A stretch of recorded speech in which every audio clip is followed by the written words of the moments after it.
Maraming uri sa paggawa ng palatandaan ng mga Hapones.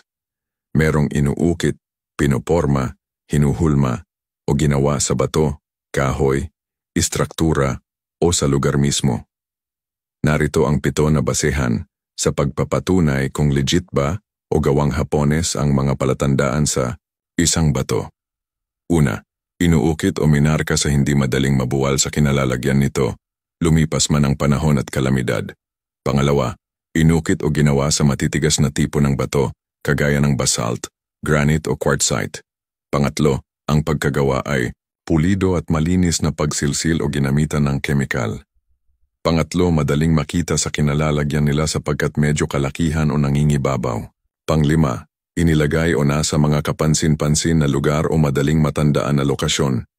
Pang-anim, nakalubog sa lupa ang ibang parte nito o nasa protektadong pagkalagay. Pang-7, minsan merong ukit, porma o hulma na makikita mo lang sa malayuan o ibang anggulo.